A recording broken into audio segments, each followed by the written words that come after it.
Hello, welcome to McLaren Fans Podcast. Joining me this week is Andy. Say hello, Andy. Hello, Andy. And Mark. Say hello, Mark. Hello, Mark. Right. Well, where should we start? Let's have a bit of a chat today about. Let's start with testing, and then let's go on to the race weekend. So, who wants to go first? Who wants to open that Pandora box? Right, testing is designed to find flaws. Testing is designed to find the weaknesses, to find the errors, and to basically find out how we can go faster. I think we did all right. We found flaws, we found things to improve, and I think we worked on them to improve. I'm trying to be positive.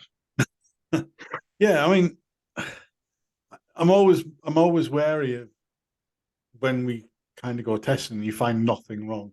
Unless you're the Red Bull that found nothing wrong, then you're kind of like, hang on, this is a bit suspicious.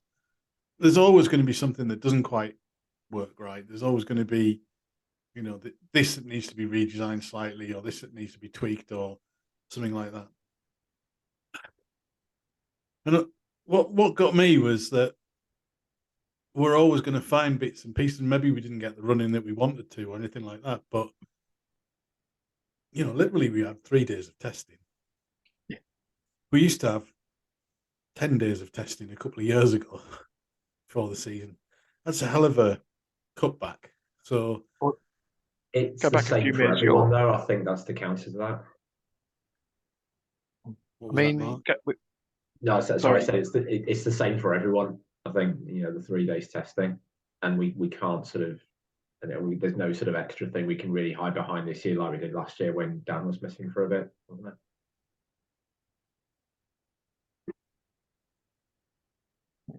We'll go back to when we had the tobacco sponsorship and there was loads of money in F1, and we were testing every minute of the day on a private test track somewhere. To come to having 3 days of testing, I know it's done for the right budgetary reasons, but 3 days is not a lot of time. No, especially if something goes wrong. I wouldn't be so worried if it was like 3 days one week and then 3 days towards the end of another week. That would make a lot of sense. But I guess, yeah, it's not a lot of time to test, especially if something goes wrong. It doesn't give you a lot of time to adapt and change stuff and kind of get things fixed.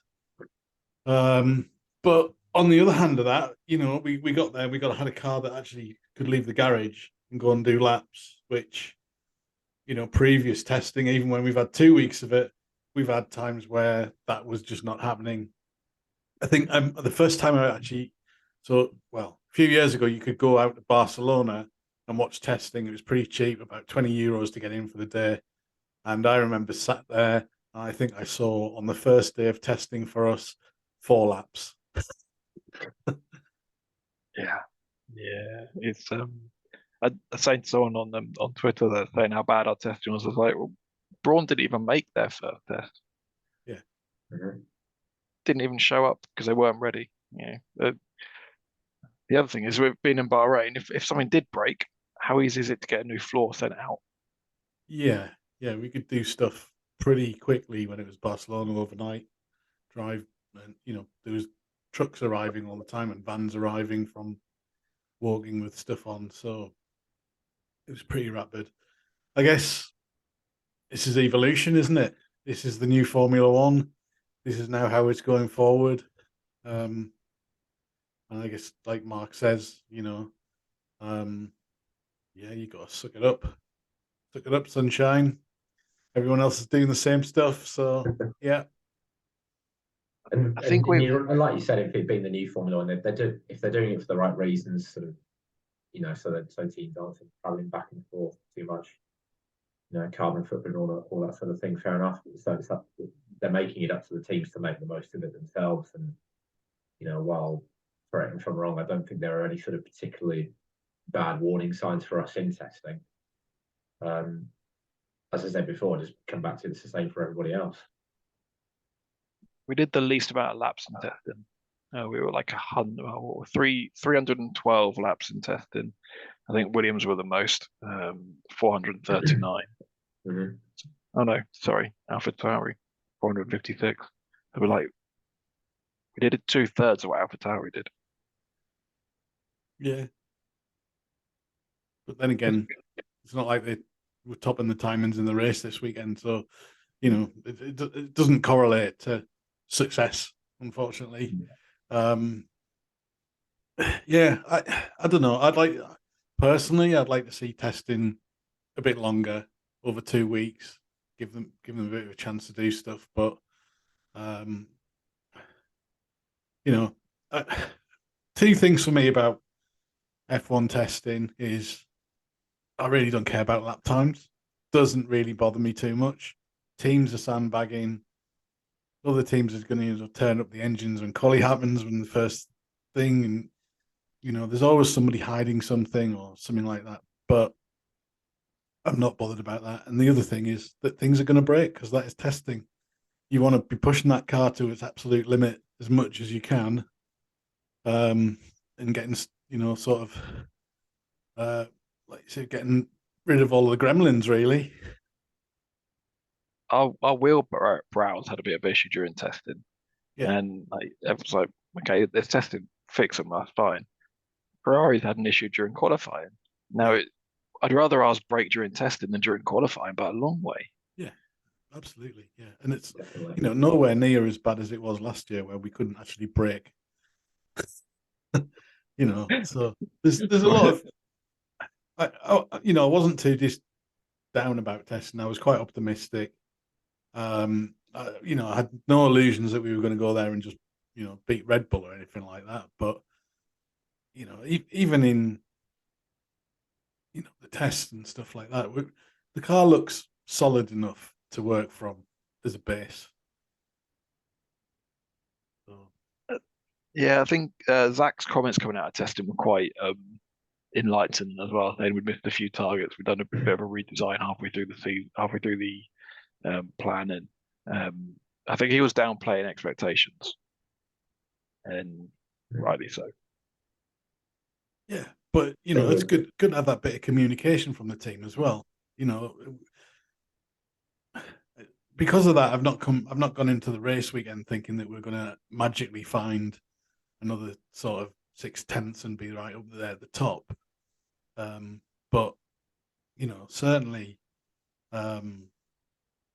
it'd be worse if it was like, and you know, to quote Sarah, the Honda years where we were saying things like, "Oh well, when we get to Spa, we'll have a engine that's just as fast as the Mercedes." You know, little did we know that they meant a Mercedes road car. But there you go. Yeah, I think it was quite telling that the timing of the letter was very telling. The letter to fans, like you said, sort of outlining expectations. It's kind of akin to the football equivalent of the board of directors has full confidence in the manager. You know, we're not going to be, you know, tearing strips up anytime soon. But you know, please bear with us. Which, you know, as fans we will do. I don't think that stops it from being, you know, overall a pretty disappointing weekend, though. And I think we should be allowed to say that. I think you're right. I think tearing strips off people isn't going to do anything, but I think questions have to be asked. Absolutely. I've got a big question in my mind of what, you know, when did we start going downhill? And the way that I look at it is, was that when James Key joined us?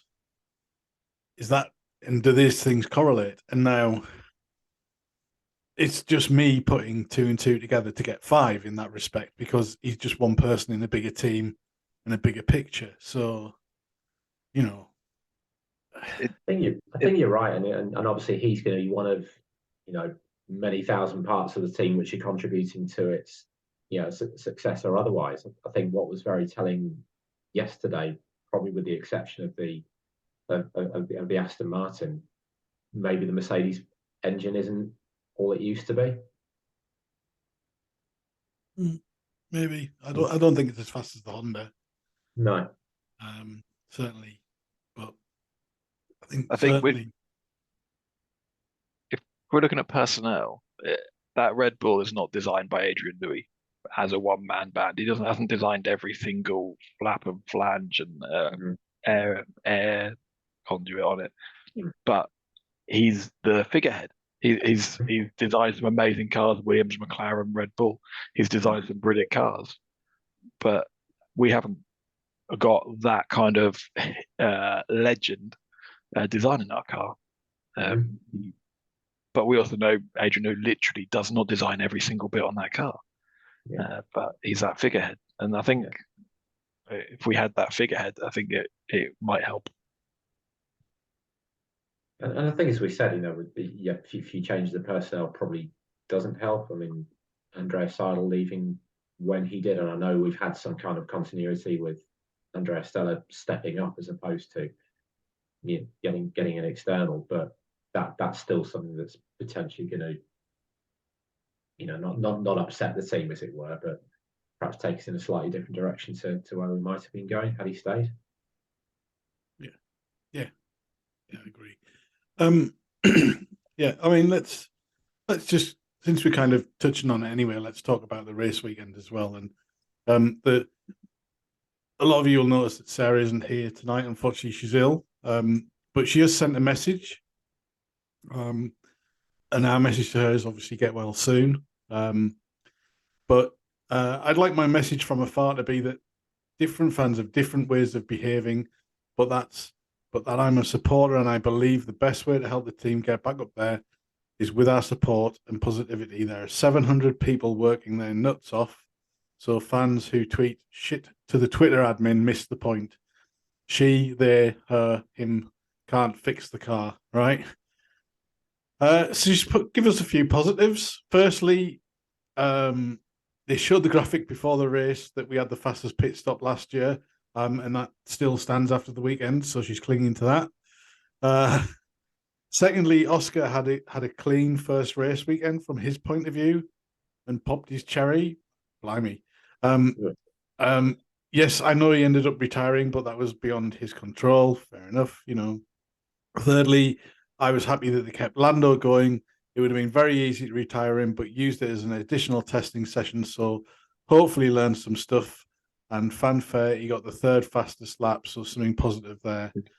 In conclusion, we've struggled before. We don't ever seem to take the easy route, but we'll get back on track. I have faith. Now, one thing I would like to bring up is that obviously, and I'm sure you guys have seen exactly the same over the weekend, some of the abuse that's been hurled at the Twitter admins and other people and calling other people out, and even from some news outlets, like about how Dan Ricciardo's sat there, drinking these 24 million pina coladas and laughing his ass off. You kind of think, well, it's just a bit cheap shot, really, isn't it? And whilst we can all criticize the team, we're all within our rights to do that as a fan. We can all say, hang on, guys, what's happening here? Can we have some answers? Can we have this? But what's not acceptable is being abusive about it, or being personal about it, or, just being downright rude about it. We all got a right to ask what's going on or challenge things as fans. That's what we're here for. But yeah, I've put in the agenda, and I mean, this is one race, for fuck's sake. There's 22 races to go. If this happens every race, then fine. At the end of the season, come back to me. I will gladly give you the microphone, and you can take over the podcast, because obviously I know fuck all. So, yeah, I'm realistic. I don't think we're going to win this season. If we do, we'll look into it. But we've got a chance of getting a podium, I think. We've just got to get progress. We've got to get back on that right track. What I'm hearing from the team is that they were going down a route that was going to get them nowhere, in years to come as well. And they changed that. Now, Mercedes have come out and said exactly the same thing at this weekend. I don't see such a furor on Twitter about that. Aston Martin last year did exactly the same thing. 3 or 4 races in, and everybody went, "Oh, they've just copied Red Bull." Well, they might have done, but look where it's got them this year, right? So, is it such a bad thing that we're brave enough to turn around and say, "Oh my God, we've got this wrong. Let's go this other route and let's do it." It's going to hurt us. It's going to hurt us badly for the first half of this season. But coming towards the end of the season, hopefully we'll start to pick up. We might still be behind, but we won't be the back of the field. We know that. Was it James Key said we're 4 weeks behind? Yeah. Because of the changes, we're 4 weeks behind, and 4 weeks is a long time in Formula One. We all know that, but it's only 4 weeks. We'll make it up. Yeah, we can do it. We've done a lot. We've had a lot worse of a car. Lando getting the 3rd fastest time in race trim, when everyone's on equal footing. He's done all right, especially as we had to stop every 10 laps to fill up. Yeah. When you actually looked at the data and the stats, our race pace looked pretty decent. I don't think we could have been maybe challenging the Astons, but I think then better than the rest of them was realistic. You know, we've suffered from 2 reliability issues. It happens. It happened last season. You know, we had a race where we had a double DNF. It happens to all teams, not just us. It happened to Red Bull last year at the beginning of the year. You know, there's races where we're going to have these sort of things. It's just that something so obvious and, you know, as a hydraulic failure, these things happen. Normally you retire the car at that point, but it's so obvious that it's happening because we're coming back in every 10, 15 laps to sort of do the hydraulics. But at least the team kept us out, kept them, you know, right, let's gather as much data as we can. We know what we correlated against. We know what we're doing. We're actually getting data in a race.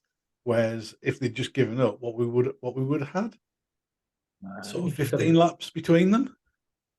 If you sort of go back to what you were saying originally at the start there, Andy, about people sort of calling the team out on social media about it, it's something that we talk about on this podcast regularly, and it's disappointing that we need to keep doing it. I think all 3 of us, and I think we'll include Sarah in this as well, as fans, understand that it is frustrating. I'm not going to get into the whole how long all of us have been McLaren fans and remembering the Honda years and things like that, because every team goes through those, and yeah, it is disappointing that in race 1 we had one car pull out for mechanical failure. It's disappointing the other one probably would have done under other circumstances, but the team wanted to take advantage of the extra testing time, for example. So that's a positive. And yeah, Zach was brave enough to come out with the letter to say, yeah, we're not where we should be at the moment. We're going to try our best to make it up. As fans, we've got a right to be frustrated, but we don't have a right to abuse people, and we should still be getting behind it. What good does that abuse do? This is what I've never got my head around. Like, if I'm going to scream at someone and I'm going to tell them how rubbish they are and how they need to get a better job, that's not going to make my car go faster. That is going to do the opposite. It's going to distract them and put their attention onto something else. Plus the fact that people they're screaming at do not touch the car. Yeah. They do not design anything on the car. They're screaming at social media admins who are great at what they do, but they are not engineers. And there are positives, like huge positives. Oscar had his very first F1 start, got through the first corner, which a lot of newbies do not. Mazepin, for example. Like he had some good laps and he was racing at a good pace. Lando, before he had his issues, I think we were on for top 10. I think we were 8, 9, 10 kind of area, maybe for Lando. He might have had to fight, maybe 11, but I think we might have got a point. And do you know what? A point in the first race isn't too bad. Plus, my favourite fact of the weekend, Crofty said it on coverage. No one that's ever won the first race in the last 6, 7 years has won the championship. We're still on for a championship if that's the case. I like your optimism. That's brilliant. I'm going to go back to 2010, 2011, 2010. I can't remember which one it was. And I remember that season we had a dog of a car for the first half of the season. And Lewis was off the pace and everything like that. But I remember it was, you were kind of like, right, well, we're going to have a bit of a not great season. We might get some wins. We might, you're going back, we were regularly sort of topping timing charts before that and stuff like that and challenging and stuff. But I remember halfway through the season after the sort of, something had fundamentally changed on that car, and then it became a race winning car again. And I think it was the next year. Was it the next year or was it that year that Button had joined us? That that car was 2010. He joined us. Yeah, so possibly being the 2009 car, then maybe, and that became a race winning car halfway through the season, but then everything else was shook up massively, sort of around that time anyway. But yeah, you can't write off the season after one race. Nah, not at all. God. No. Well, there were several people writing it off after testing. And again, that's the kind of thing that happens every year, whether it's, and you can blame whatever you want to, Drive to Survive, social media, whatever you like, for these people sort of, having their platform and voicing such ludicrous opinions. And I think you're on the 2009 season. It was Kovalainen and Hamilton, and the first half of the season we were awful. We were like 14, 15 points for the first 8 races, finished up on 71. But that season, the first race, we finished 19th and 20th out of 20 cars in the very first race. Yeah. We've had worse seasons. And at the end of that season, we actually finished 3rd in the championship. Like McLaren finished 3rd. Yeah, I'd take that. Would be our best result for years. Yeah. Yeah. Social media. I have a very strict policy on social media. One negative tweet and I block you. I don't need that in my life. But McLaren can't do that. As much as they can do repeat offenders and block repeat offenders, at the end of the day, they're a business and a team. So they kind of need to have that engagement, and their metrics probably show number of engagements rather than number of people they blocked. So I feel sorry for those people that have to face that every day. Yeah. I think it's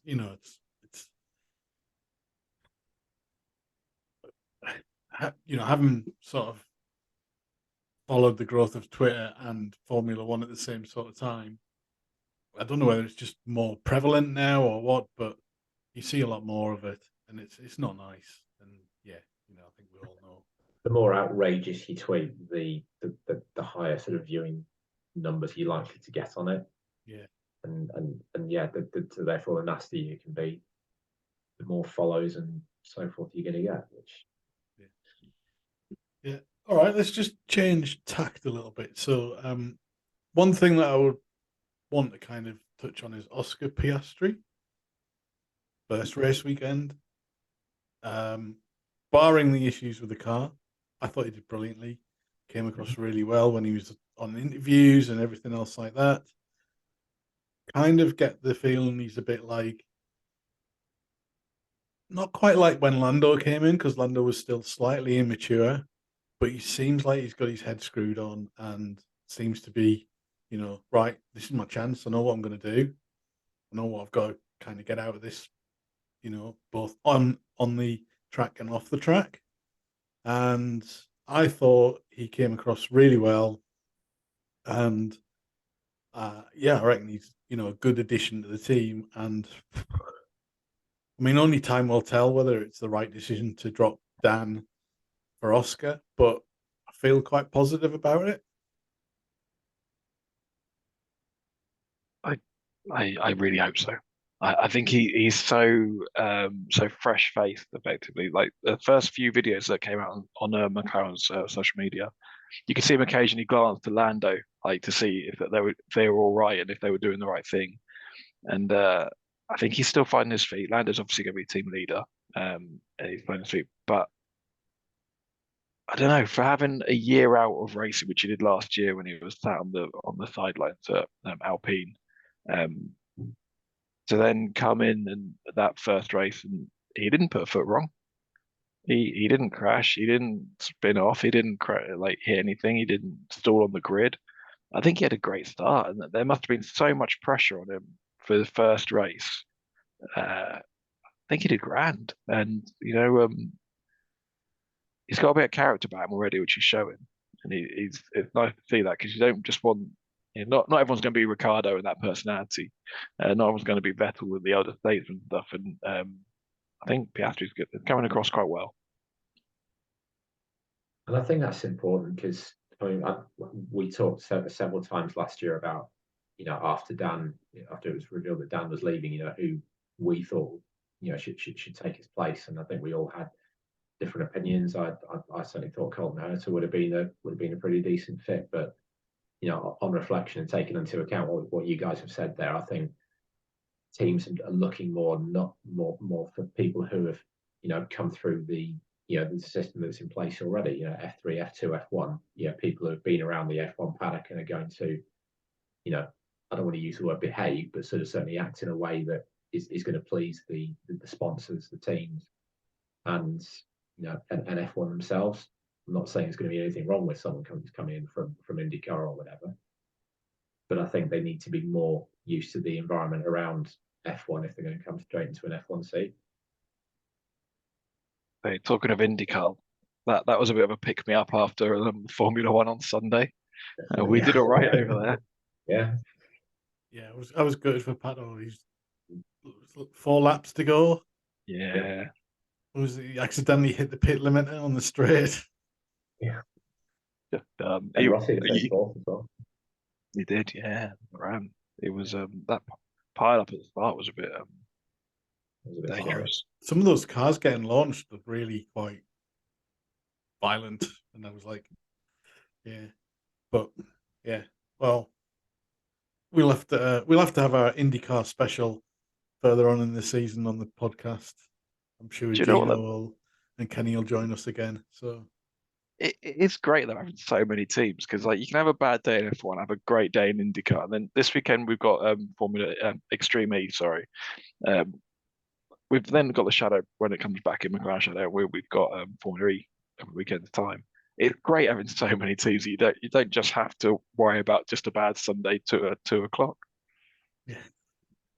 Yeah, I suppose. But I mean, I guess the main thing is we all want the Formula One team to do well. That's the flagship out of a lot of it. So yeah, I think it's certainly that. Just one last thing from me, and then I'll kind of chuck it out to the floor. Was like, I know this also got lots of criticism on Twitter and social media and stuff like that, but I was quite impressed with the digital advertising that we put on the car this weekend. I've seen the concepts that they can use it on helmets as well and everything else like that, which will be pretty cool. Now, you see things like this, like from an innovation point of view. Now, I know there was a lot of people on Twitter going, "Oh, it's just going to make the car heavier." There is no way they would have put that on the car if it made the car heavier. I can guarantee that. There's just no way they would have done that. Just, you wouldn't take a panel off to put a heavier panel on just for advertising sakes. That goes against the whole essence of racing in Formula One. When you underfuel a car so that you can get round because you're hoping that there's virtual safety cars and stuff like that so you can save lap time, you're not going to add, I don't know how many grams it would be, but you're not going to add that to the car. Ridiculous. So they can use that panel on any bit of the car. Yeah. And you see there's shots inside the cockpit now. You see the chrome logos, and they're so prominent, so bright and bold that if you get that, you can get a color screen rather than a black and white screen. But I think it's great. I think it's Zach Brown going out and selling that to any advertiser who isn't jumping on board that. Yeah, it looks brilliant. I don't know enough about the technology to say whether it's heavier than the paint or whatever, but we're right. It looks brilliant. I'm sure I've seen it on IndyCars, and I'm pretty sure I've seen it in V8 supercars on the inside camera shots on there. I think the challenge for the team though is yes, it looks amazing, but we need to get the car in a position where FOM are going to want to sort of have us on camera enough to be able to show it off properly. Yeah, there was a point where Lando was competing, by the way, with It was Hamilton. Who was Hamilton racing at the time? We were the fourth car back, and he was keeping pace, and he was closing up on Hamilton and Alonso, and he was closing up, and he had good pace in the car. And it's like, we've finally seen us on TV. That's lovely. Yeah. That was when he'd been lapped, though, wasn't it? Yeah. Oh yeah. There's definitely a lap down. Yeah. I mean, the technology-wise, they're using sort of the Kindle e-ink stuff, aren't they? So it's obviously black and white for now. But you know, this is where these things start and things change from and stuff like that now. Yeah, you know, it's one other stat that I came across at the weekend, which is not this race weekend related, but quite worth mentioning when we're talking about innovation. It's 40 years since we used the first carbon monocoque, isn't it? Is it? I think it is. I think that's what. Wasn't that I can believe that a feature on Sky F1 at the weekend? Yeah. Yeah, I think saw that. So you know, things like that, you know, it's worth celebrating. Something from 40 years ago. Well, especially in our 60th year, so 2/3 of our life we've lived in carbon fiber. Yeah. Nice. I'd like to mention the competition last week and the winner of the signed hat. We've sent it out. It's been received. Stevie Papaya or at Stephen Online won the competition last week, and he has the Lando Norris signed McLaren hat. So just well done to you, really. Yeah, excellent. Yeah, and just a reminder, that's papaya. Papaya. It is not any other colour. That's this is definitely an orange-free zone. Until the only oranges that are allowed on here is if you're going to have some for a snack. Oh, yeah, right. no. Well, we've got a couple of minutes left. So, anything else you guys want to bring up, or are we good? Should we wrap it up there? I think just the only other things were, you know, obviously don't want to end it on a low at all, but obviously we're probably the slowest of the Mercedes-powered cars, and that sort of, like we said, starts to make you think about whether that's the power unit to be going with going forward. Do we need to do with, you know, what Red Bull have done and, you know, partner with someone else, but have it as a long-term thing, announce it for a couple of years' time? I don't know. There was talk a few weeks ago of Honda coming back and whether we'd be interested in that, but that's, you know, we can talk about more Honda years off season. Let's fill some column inches off season. I think some of that. Really. Interesting thing that cropped up in this household was my partner was like, Red Bull have just won, they've dominated. Are they just going to pay a fine because they've overspent again all of last year? Is that their new business model? Just pay the massive fine, overspend by as much as you like, keep it 0.01% underneath the limit, you're fine. For that to immediately come out on the very first race of the season, slight bitterness, but also like, do we have to worry about cost cap again this year? I don't know. Soon find out. Yeah, he said they were going to publish it a lot earlier this year, didn't he? So soon find out. Be interesting days. Yeah. But no, apart from that, I'm good. Yeah. Until the next race or the next few races, we will be back in April sometime, early April, when we'll probably round up, maybe after the first Grand Prix in April. Which one is that? Is Australia, isn't it? So early April. So yeah, we'll come back after the Australian Grand Prix. It's given us a couple of races, and let's see where we are there. And yeah, you know, we might be in a more celebratory mood. You know, I don't think anyone's particularly down, but you know, it's not been our best weekend, but onwards, as they say. Like you said, one race in FFS. Yes. Yeah. Forever forward, I think, is the hashtag this year. So let's go for that. And with that, we'll wrap it up there. Thank you very much, guys. Thank you. Goodbye. Everyone.